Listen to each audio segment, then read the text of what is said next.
Hey, you are listening to Night Terrors Radio. My name is Ash Hamilton. I am with HorrorFix.com. I've got my co-host Griff with me tonight. He's brand new. Yeah. You're sparkly, brand new. You're glistening. And that's not just because I shut the air conditioning off, but you're definitely glistening. It's my first time. Please be gentle. Well, I can't make any guarantees whatsoever. I basically already, before I even get a chance to know our guests, I've basically already confessed to way too much. Or in the sense of my Irish heritage, way too little.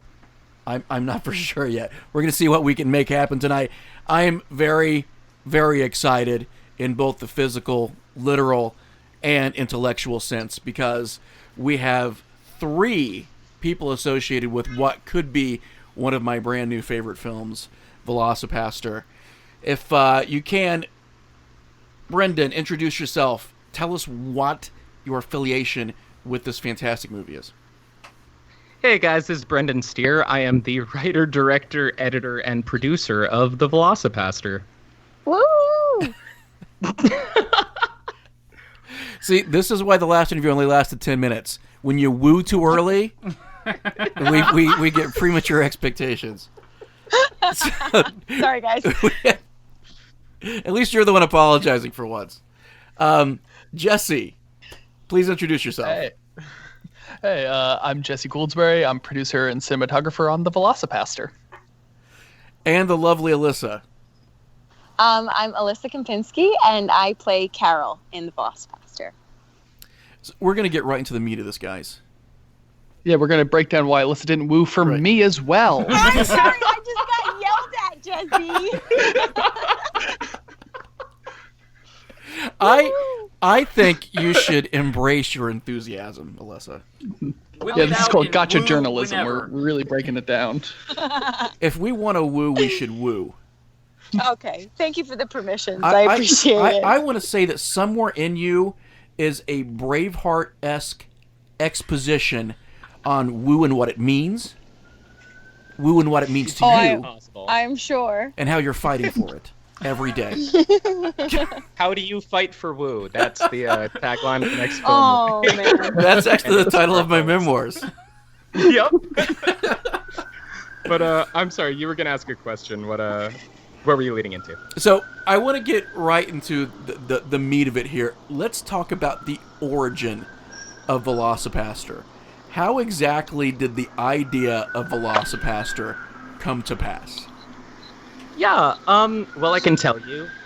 I was a young man in film school, texting my friends about dinosaurs, as any, hot-blooded American male will do. And my phone auto-corrected Velociraptor to Velocipastor. And this was right around the time that Grindhouse came out. And my only thought was like, well, fuck, that sounds like a movie. And so I had this assignment that was due in class in a couple of weeks. And I had no idea what I was going to do for it. So I decided to make a fake trailer, Grindhouse style, called The Velocipastor. And it did pretty well. Like, for me at the time, the rest of the videos on my YouTube channel had, 30, 40 views. And all of a sudden, I released The Velocipastor, and that number was 30, 40,000. And, that's not... At least for me at the time, that suddenly felt like success. It suddenly felt like, oh, I did a thing that an audience is interested in. So I just sort of chased the idea. I made a different feature in between the short and the final film. But eventually I circled back around and we got to what the real heart of the Velocipastor is, I think.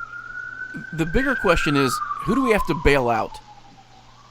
Between you mean the very appropriate sirens that we hear coming for all of us? That's me. I'm sorry. I'm in New York City. It's 9 p.m. I was sitting on the balcony and it was so loud. So I'm inside now. I've turned them off. Well, the texture that audio gives us. I love it. It's very appropriate for the Velocipastor. I was going to say, I really hope people just fold it into their narrative of one of us just being on the run very quickly as we give this interview. Well, I thought we were going to break our 10-minute record there for a second. I'm like, thanks for the 45 seconds, anyway, guys. We're having a great idea. All right, bye, guys. So now that we've established that Alyssa, you're in New York City, and I am in New York City. Now I'm a prior East Coaster, so I was there for 12 years. Wow, almost. You had me beat by 2 years. Oh, really? Yeah, and Yeah. I was in the Bronx for a little while, and I was also in New Jersey for a while because I thought that New York smelled too good, and I was like, where else can I go? Let's head over to New Jersey. So spent a lot. Oh my goodness! Don't you bash my state. I Jersey girl, born and raised. I was in New Jersey for. Where were you at in New Jersey? I'm from Union County, so a small little town called Cranford. Okay, I was in the horribly posh Upper Bergen County area. Paramus and all their bougie malls. Oh, most certainly, but they're not open on Sundays. How dare they? I will tell you that much. Now that we've got that established. Yeah, you're not getting anything from an indoor mall cafe on a Sunday in Bergen County, New Jersey. Absolutely not. It's not going to happen. You know what? You need to head over to Nyack, New York, because it's close, and go to the Starbucks because you're not hitting a mall in Bergen County. And Brandon, where are you from? Montana. Wow. Wow. Yeah, big I'm sky from country. Billings, Montana originally. I did a lot of my growing up in Pennsylvania in the Poconos, and all three of us met in New York City. So I knew exactly where those sirens were coming from when I heard them, because I knew there was only one of us physically in New York at this moment, and that was just my life for 5 or 6 years. Oh yeah, yeah, most certainly. And Jesse. I'm a Long Island boy, so moved from the island right into Manhattan and then back to Brooklyn. All the way from Long Island. Yep. That's why I say water and draw weird. You have to.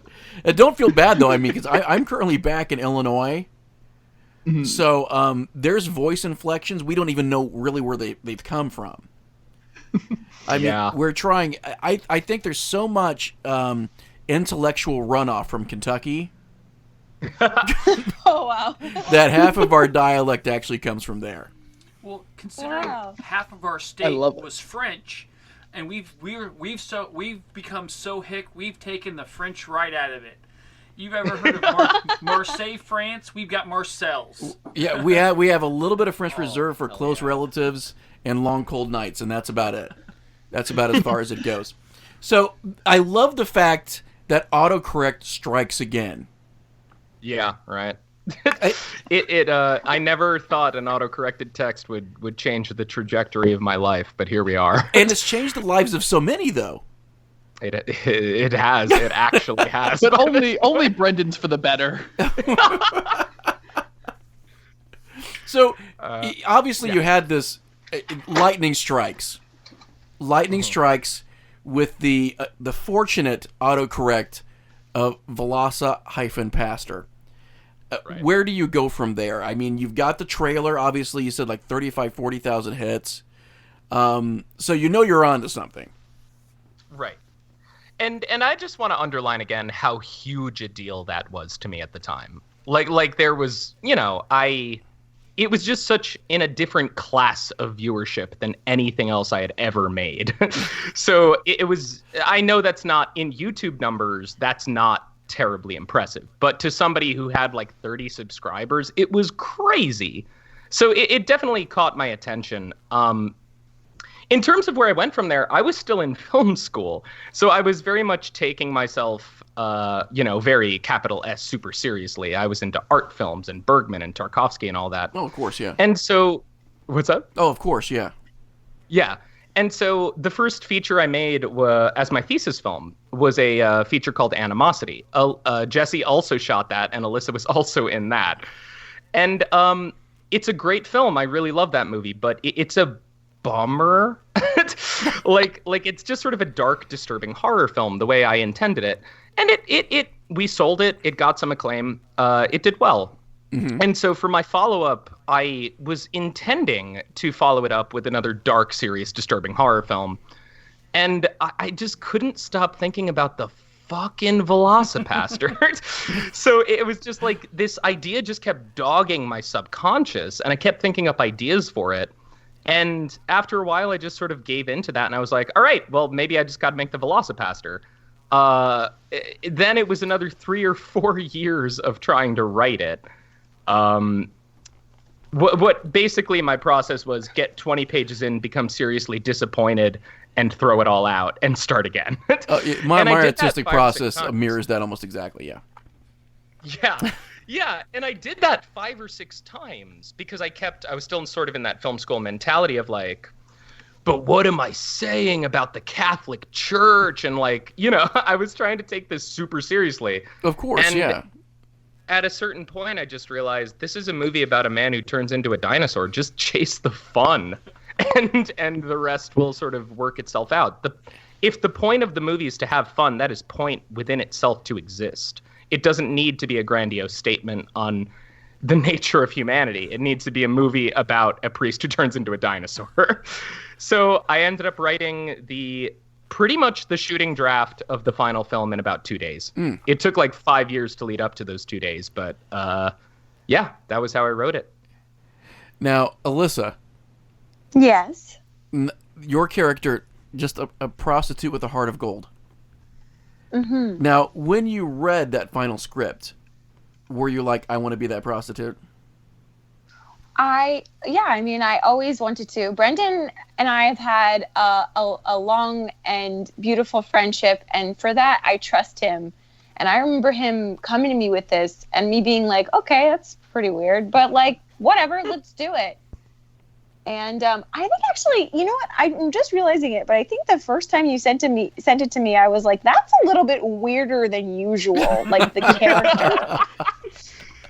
Yeah, that's probably correct. And I'm not sure I got it at first, to be honest, because as much as I enjoy comedy, like it doesn't tend to be what I lean towards. But it really, like, I trust him, and he'll also, like, we have the kind of relationship that if I was like, Brendan, I'm not into this, he'd be like, okay, so how can we make this work? Yeah. Right. And so I'm really proud and happy that we had that, so we could make this together. Well, I think when you're talking about approaching this with the idea of acting with comedy, I mean, most of the actors are playing this pretty straight. Throughout the duration of the film, and I think that lends itself to how well the movie actually comes off. Now, I'm a huge fan of 80s films. I'm old enough that I grew up in the 80s, and I remember, like, there's no other sensation than going up to the counter of a mom and pop video store and being like, listen, do you have any copies left of Ninja 3: The Domination? and then in this moment of anticipation, sink or swim, they have got to look around the entire fucking store for Ninja 3, because it can't just be under the counter. They're going under the counter. They're going in the back. At one point, they're in the fucking bathroom looking for Ninja 3. I don't know why it was back there in the first place. I don't know if I want to rent it now. But it's this idea that when you watch Ninja 3, you know that someone wrote this script and was like, I can't believe I wrote this. Not as if there's some kind of like demonic reality and they're like channeling the gods, but sort of like, I can't believe that this is going to get made. I can't believe anything will happen with this. Like Ninja 3, I don't know why I'm talking about Ninja 3 so goddamn much, but Ninja 3 is in and of itself, like it's just, it parodies itself. Mm-hmm. But when you watch Velocipastor, it's like I have that same enthusiasm like I'm watching Ninja 3 again. Now, I don't give lip service like this lightly, Brendan.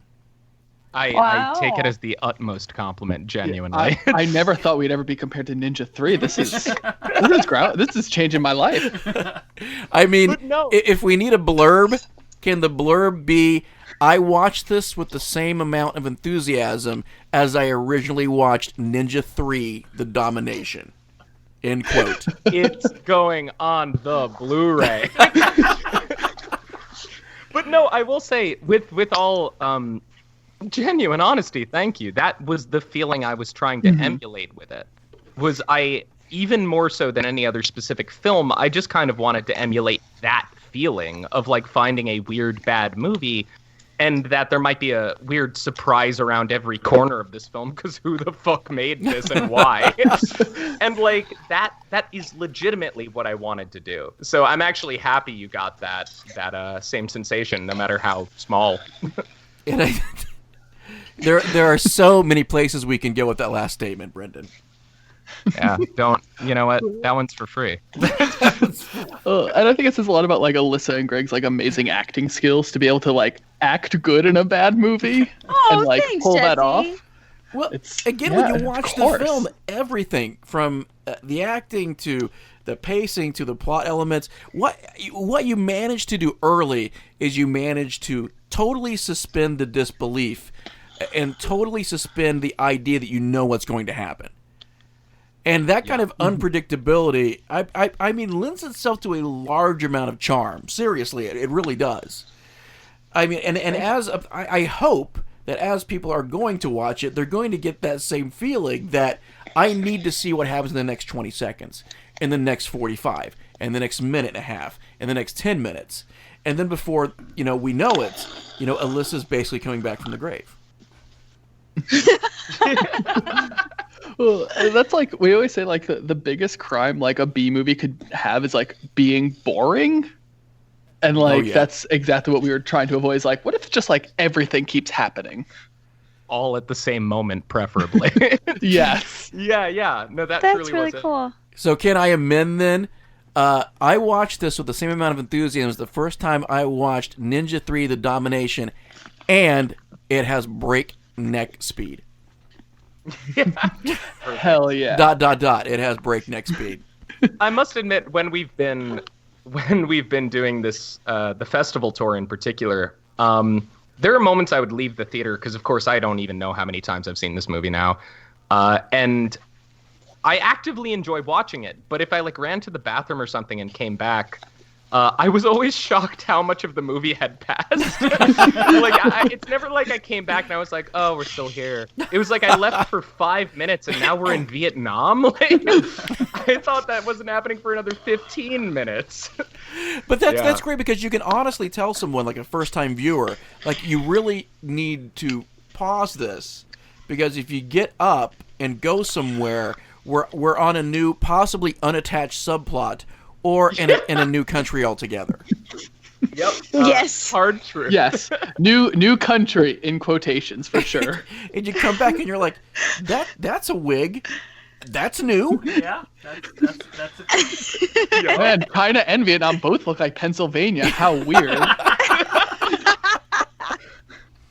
Okay, I watched this today, and I was telling my girlfriend about it, that she had to watch the trailer, that this movie was just amazing. Now, my girlfriend has been really hesitant with me to watch any movie that I recommend because I made her watch the trailer for The Greasy Strangler. So Yup. That's not a gateway trailer. You No. don't go there first. no, You don't lead in with that. but I showed her and she loved it. Actually, when I get home tonight, we're gonna sit down and watch it together. Wow. Aw, it's the perfect date movie. I think it is. There's a bit of romance in there. And I thought a Serbian film was the perfect date movie. You have changed my mind. Griff, you have changed my mind. But look at the people you're bringing together. This is a Yeah. service, guys. This is incredible. If there's a wedding, I want to officiate. And In the dinosaur suit. oh yeah, I mean obviously, I thought that was just implied. Can we spend a couple of minutes and talk about Frankie Mermaid? We could spend a lot of minutes talking about we Frankie could Mermaid. spend a lot of minutes talking about Frankie Mermaid. Yes, we can. I can't imagine why you would have any questions about him, but what would you like to know? Like, by the way, and this again, you've given me so much for free tonight that I got to give you some of this gold right back. Okay. Should you ever choose to do a Frankie Mermaid origin story, can we please call it Frankie Mermaid : Crime Waves? Oh my god! Whoa. Wait, what? Wait, Crime repeat crime it? waves. Crime waves. Yeah, Frankie Mermaid, colon, crime There waves. it goes. There it goes. Oh man, I'm always too late on those jokes. First of all, yes, we can. That is obviously my third movie. But yep. It's written in my notebook right now. Yeah, I'm. While we are doing the Skype call, I am on my phone writing the screenplay in writer's duet. And yep. So it's a legacy. You've left a legacy. So we normally have two other co-hosts here, and we do it on Wednesdays, and we're doing it Tuesday tonight. And so I had given them the screener link, and I said, listen, we need to prepare ourselves for the interview. And usually I'll get hey, how did you like it? And we'll sort of, reminisce about moments of the film. I have received two individual messages out of the blue that just asked me, hey, do you know where I'm swimming? and of course I bit because it's very hot here in the Midwest currently, and I'm like, I've no fucking clue where you're swimming. The Y, you're at the Y. And of course what I get back is, I'm swimming in bitches. Oh my God, Fernando is gonna be so happy with Yeah. what the movie does. So can we talk about the casting of Frankie Absolutely, Mermaid? we can. Yeah. So, all right. I went to film school with Fernando. It's Fernando Pacheco de Castro is the name of the man, the originator of Frankie Mermaid. And Frankie Mermaid notably does not exist in the original trailer. There's sort of a mob boss, sleazy kind of figure in it. Mm-hmm. But I didn't have the character fleshed out. He only had to exist for 6 or 7 seconds. I didn't have to make a feature film about it. So when it came time to actually writing the whole thing, I approached Fernando just because I thought he had an interesting look, and I'd seen him act in a couple of my friends' things, and I thought he was good and funny. Yeah. And so I approached him and I said, hey, so I'm thinking about writing this pimp character. Would you be willing to play it when we come to shoot? And his response was, I'm going to stop you right there. 1, my name is Frankie Mermaid. 2, it's because I'm swimming in bitches. 3, I want to shave the top of my head and look as awful as possible. 4, and he just rattled off this character's backstory. And I literally just took a step back and I was like, well, all right, that's it then.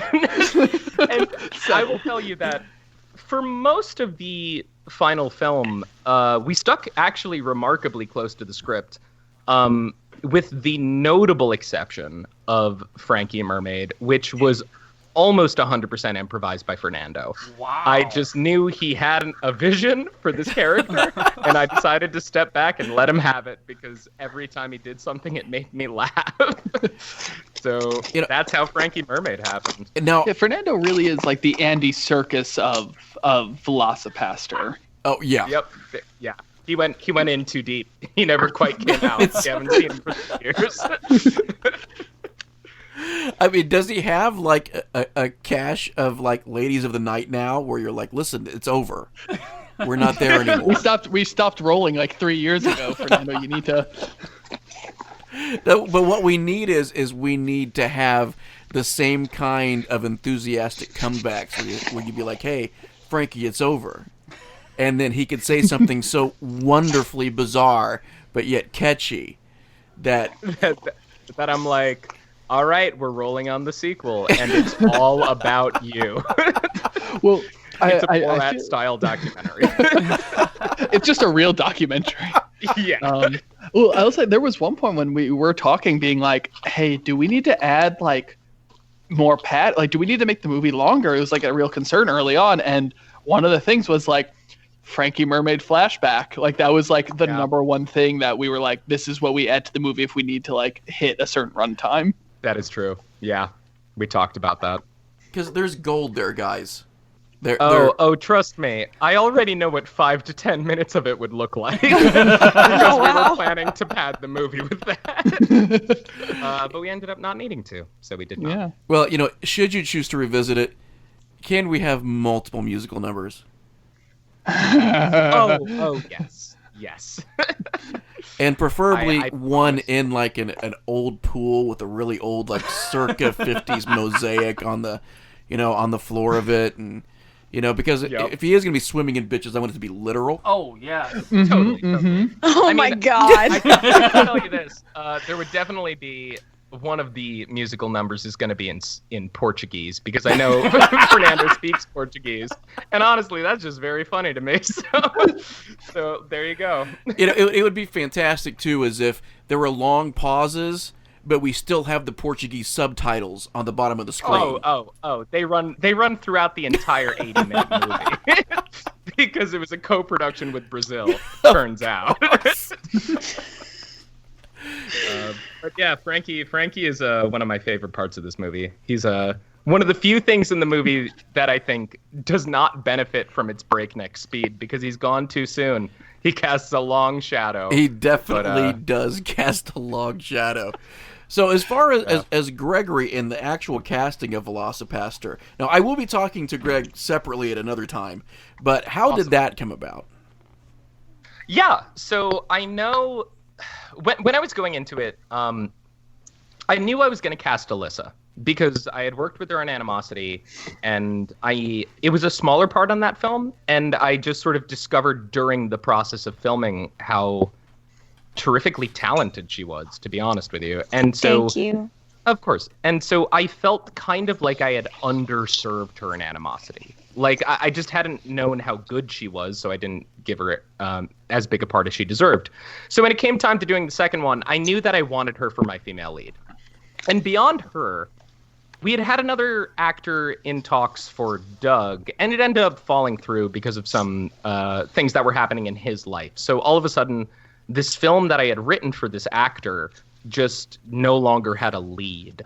Now, simultaneously, we were also trying to fund the film on this crowdfunding site called Seed and Spark, and Greg happened to work for them. And so he just saw it on the site as he was curating, or like heard that it was now on Seed and Spark, and he reached out to one of our producers, because he had happened to know him, and asked if he could audition. And I sort of reticently agreed. I mean, like, from my perspective, it was like some dude at the crowdfunding site wants to audition for the movie. So I just sort of shrugged and was like, yeah, here's the side. Send in your self-tape. Yeah. And so Greg did, and he totally killed it. Like, immediately, even just watching the audition tape, I was like, that's the guy. He got the tone of it so completely. And it was funny. And I hadn't talked to him at all about my intentions or any of that. So I ended up meeting with him, and we were just completely on the same page. And he looked the part. He was willing to play with it. He was willing to look a little stupid if he needed to for a joke. And is always important. he just it is for this movie. Like, honestly, it's like, if you're not willing to at least understand that you're part of the butt of the joke, as we, the filmmakers and everyone on this crew, can be, it's like, then you're just not here for the right movie. So anyway, once I had cast Greg, I had my two leads, and literally the rest of the cast was friends and family. It was people that I thought would be funny, or because, oops, that's my dad. And I started casting them that way because I assumed one of them would be terrible. like I really thought that one of them, you would have that kind of thing that happens when you're watching something like a Ninja 3, where you're like, that's like a producer's girlfriend. Oh yeah, or something. yeah. Like, that's either a bad actor or a real cop. Yeah. Exactly. Where you just, there's something in the training that you go through to become an actor that those kind of unprofessional people just don't have. And I kept waiting for that to happen with somebody. And it didn't happen with anybody. So joke was on me. Everyone showed up and gave crazy good performances. Much to your initial chagrin. Exactly, yes. But eventually I learned to live with it, and I realized that, in fact, they had all elevated my movie, and I just had to live with the fact that it was better than I thought it would be, so, you know. You know, one thing that we were talking about, actually, before we went on the air, before we talked to you guys initially, before we started recording, is that Griff and I were talking about, especially with, like, the look of... And I hate to be so superfluous here about it, but the look of Greg and the look of Alyssa is the fact that there's a sort of like a natural, handsome, natural, pretty quality to both these actors that doesn't reflect a lot of current like high octane action movies, if that makes sense. And it's a good thing. Like, it's a really good thing because there's something organic there that we actually don't even see in a lot of B and C grade horror films, because it's always this very like plastic buxom sort of. It's a weird, like, one of the things, you know, I remember when I was younger was that, you know, when I first had a lot of like boy girl thoughts when I was recording Cinemax Scrambled, and was that it was like I could look at some of these people and they were very real. This was a person that was naturally beautiful, but it'd be naturally beautifully a person that I could see at my local mall, or you know, it was the girl next door. That I know that's very cliche, but the girl next door is sort of pretty, and I think we're so far from that now, in genre films specifically, because it's very much this, you know, actress / model sort of kind of thing. Does that make sense, Alyssa? And I hope that absolutely. I hope that the compliment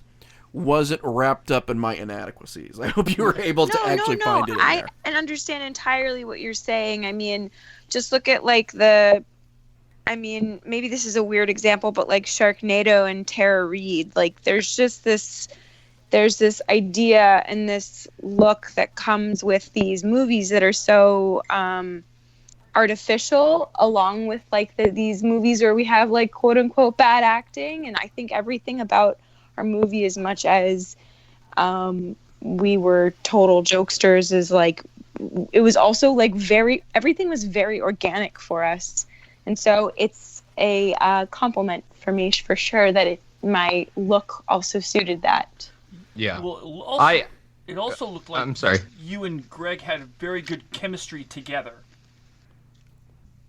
And I feel like that comes from the fact that, thank you, first of all, but I think that comes from the fact that Greg and I got a chance to work together before and build what we did together, and really genuinely had a great chemistry because we trusted each other as coworkers, you know? Now, as far as a producer capacity, Jesse, what was the weirdest thing they asked you for? And I can mute. Greg I can mute them or if you need everyone. me to. Me? I don't remember what I asked for that was weird. I was definitely asked for the checkbook a few times from a few different people. I definitely do recall being handed a checkbook and being told, "Hey, you have to sign this." And I can't reveal any other context around that, unfortunately. But don't make the signature especially legible. Jesse, I can tell you one thing. Why don't you talk about the lens? Yeah. So also as the cinematographer, we're really excited. We're about to shoot like a really nice big scene between it was like Father Stewart and it was Ji Chang, and we start shooting and we're like, great. I talked to my AC. I'm like, hey, I need this lens. And they're like, okay. Then they come back and they're like, I can't find it. I'm like, what do you mean you can't find it? We're about to shoot. So we put on a different one and we're like, okay, we'll figure this out. Then lunchtime rolls around, still haven't found it. And I think that's when I went over to you, Brendan, and said like, hey, so you want to take a nice maybe we should go on like a walk for lunch. We should do that. And we do, and we drive back to a location because it turns out our lens was lost in the woods. So we drove all the way back after a nice rainy day and wander around. For context, any one of these lenses costs between $25,000 and $60,000. I mean, of course we had insurance, but this lens was like the cost of our movie. And if we had lost this, we assuredly would have had to stop production. So Jesse, continue. Yeah. Oh, and it was also like, it kind of became our favorite lens too, leading up to that, where we're like, oh, of course, we'll just throw on that one.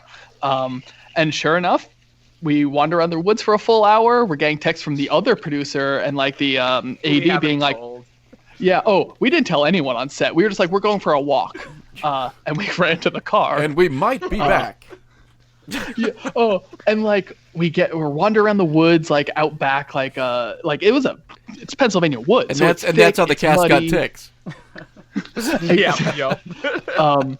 So yeah, we're just wandering, and eventually it was like the landowner's son happened to find it because he was just like wandering around with us. Yeah, he If it literally, wasn't like, for walked him. up to us and was holding it in his hands and was like, "Hey, is this the lens?" And Oh. it's some like Zeiss 35 millimeter. Like, what else would it possibly be? Right, yeah. Oh, covered in mud. It was fantastic. We still haven't told anyone until about now. I think maybe during one Q&A, I think we might have talked about it, but yeah, we almost Now lost. it's recorded for posterity. Surprise, Alyssa! Yeah. Oh. Sunk our movie on day 8. Oh, and just getting those messages being like, "Hey, you guys coming back?" And we're like, "Sorry, we got a little lost. We'll be back soon." Really downplaying how horrified we actually were. Yeah, the Because you sheer guys were on the unadulterated precipice adrenaline. of no movie. Oh yes, Oh. very definitely. Yes. Like the real, very real stakes are if we lost that lens, we would have to stop the movie. Oh, well, I remember even like shooting that scene and being like, kind of bummed, being like, "I can't get the shot I want. Meh. This is too wide and this is too tight." Right. Unbeknownst to you, it was almost over. Yep. That had to have been But a yes, punishment thank you, factor or something homeowner son. You saved our bacon, and you are in the special thanks in a credit that is nowhere near as integral as your role in this film was. Primary producer. Yeah, really. How has the audience response been? I mean, because you guys have been on the festival circuit, correct? We have, yeah. The audience response has been overwhelmingly positive. People seem to genuinely love this movie, almost as much as we do. So it's just been both really reassuring and really humbling how much people really will show up for it. So we this is going to give you guys a little more of that gush that I was talking about earlier. Although out of context, that sounds really bad. Sounds great. I love it. So we post a lot of stuff on the site. The site's a pretty active site, and we post anything from 5 to 10 to 15, so sometimes 20 things daily on the site. So some stuff that we have sort of grows some legs, but nothing gets a huge opportunity to really like live a full life, unfortunately, on the site, right? Right. So, however, we can like look at posts and be like, okay, that's not bad because 5,000 people looked at that post, Right. which for us is actually is a pretty good number. If we get let's say 3,000 shares off of something, we're like that's pretty good for something that was up for an hour or something that was up for 15 minutes. So we actually have a small list of the most viewed articles historically on the site from like the last 5 years. No way. Yes. So you guys are actually at number 2 with almost 14,000 views. And this was back probably at sort of the beginning of the promotional machine here. Yeah. Back at May 5th, 2017. Oh wow! Holy shit. And that was Wow. probably the first time. And strangely enough, the picture is, of course, the neck slice of Frankie Mermaid. Mm-hmm. Oh, Frankie. R.I.P. Yeah. So from 2017, the article that always comes up in our feed, because people keep going to look at it, is that you guys have had almost 14,000 views just on that one from 2017. That's incredible. And also, who's beating us? We need to do better. But, no. But that's what I'm talking about. Like, it's just so incredibly humbling, and it's sort of like also makes you remember. It's odd. It's like this has been. I don't think it's uncool to say that it was a fairly meteoric rise into the horror public spotlight for us.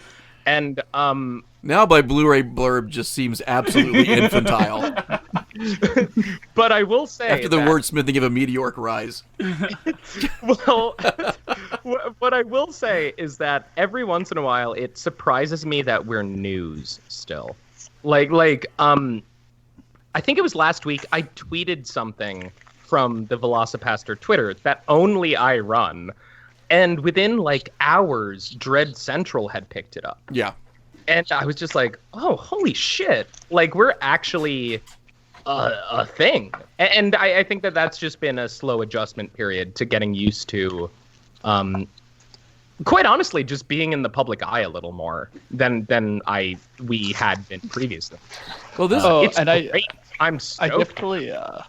And I think the moment that we also realized that, oh dang, this is big, is Riff Tracks tweeted, yes, we know about the dinosaur priest movie. Yup. What is Riff Tracks? It's like the so there was a show called Mystery Science Theater 3000 that these guys. Yep, it's the MST3K guys. They formed. Oh, wow. And they do so much more with it because they're not bound by certain rights, because they're not actually doing the audio video. They're just providing a track that you can play along with the movie now. So a lot of very current and very big movies that they wouldn't have had the opportunity to do that treatment to are actually getting that treatment, which is pretty cool. This is to give you guys an idea. This is further. We're going to go further down the rabbit hole of how much this article has pushed our site into views. You were saying, what do we have to beat out to be the number one article? So we know the internet right now still, we're still mired down in this idea of listables, right?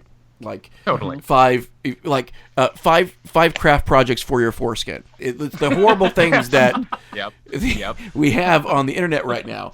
So the top 3 for our site is the most viewed is actually at about 30,000, which is mainstream horror that scared the crap out of me, which is so generic. Right.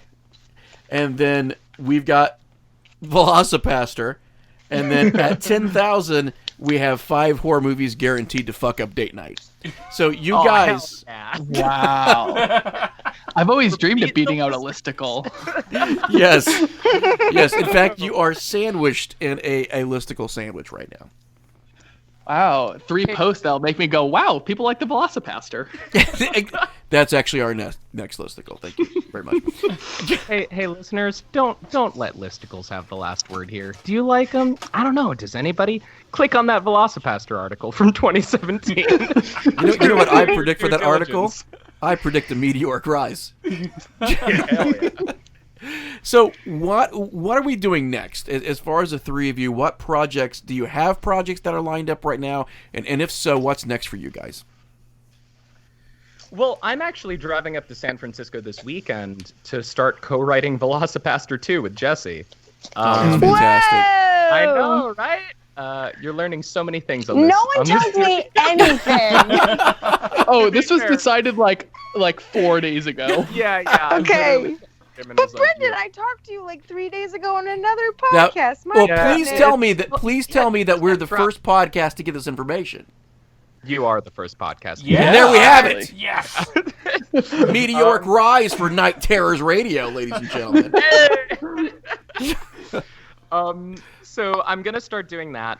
Whether it is in fact what we make next or not is kind of a little still up in the air. I'm still sort of deciding which script I want to chase next. I think it will probably be the sequel, but I just sort of want to see how.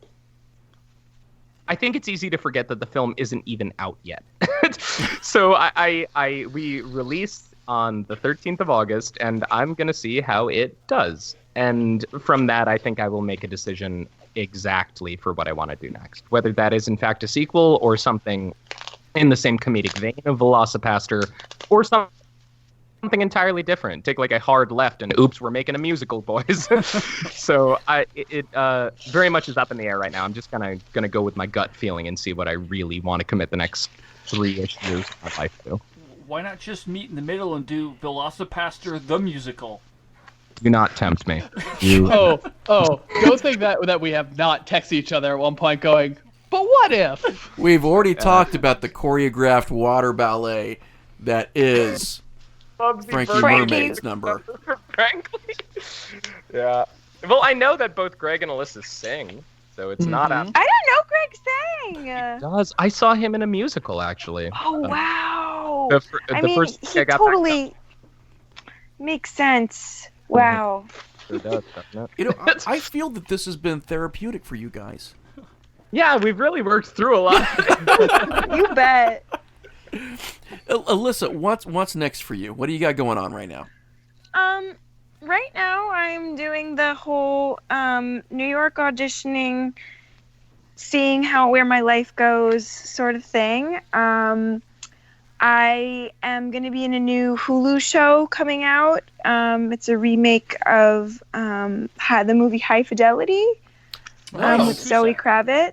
Nice. I'm only in like half a second of it. Don't get excited, guys. Hey, I get excited over half a that half second. second. Ask my wife.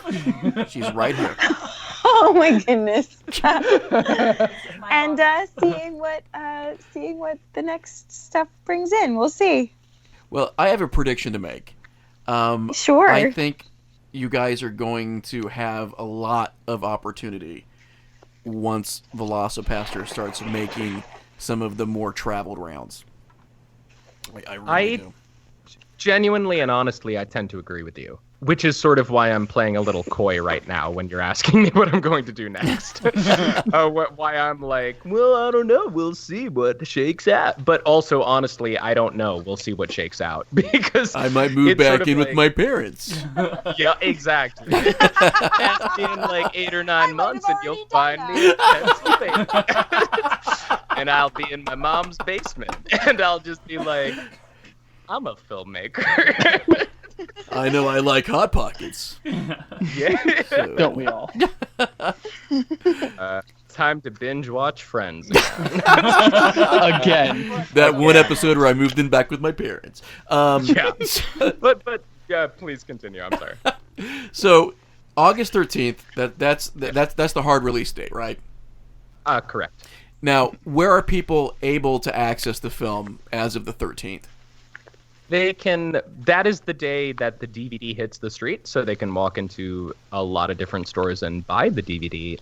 It will also be available on Amazon Prime and a lot of the VOD sites that you're sort of familiar with, things like Vudu, iTunes, all that kind of stuff. A Blu-ray is coming about a month later in September. We the distributor decided on the Blu-ray a couple of months in, and they couldn't manufacture them in time to hit August 13th. So I think they're coming out on like September, Like 13th or something? something like that. I hope it's not on 9/11, but you know what? If it is, hey, then 2 important things happened on that date, I guess. But Well, it's sometime in the first half of September. Just out of curiosity, what kind of extras will be on the Blu-ray? What are my thoughts on 9/11? Well, all right. Well, yeah. I We're can not guarantee controversial. We'd like just to do abortion tonight if we could. Totally. Well, I can tell you there's a commentary with me, Greg, and Jesse. I am very whispery on it because I recorded it at like 3 to 4 a.m. in Berlin, where I was living at the time. But everybody else is loud and clear, and there's tons of genuinely funny, interesting nuggets on that. That was the moment I realized how quickly the movie moves, honestly, was trying to do that commentary. Because so many things slip by where you're still thinking about them. I know there's bloopers. There's a couple of deleted scenes included in those bloopers that didn't make the final cut. And that is... I know there are slight differences between the Blu-ray and DVD extras, so I can guarantee that at least is on both versions. Yeah, I think the Blu-ray has the Frightmare Q&A. Yeah, I knew they had filmed a Q&A or two and put them on the Blu-ray. But Also, the Blu-ray is September 17th, so we're good. missed opportunity, am I right? Gotcha. No! Yeah. Oh my gosh.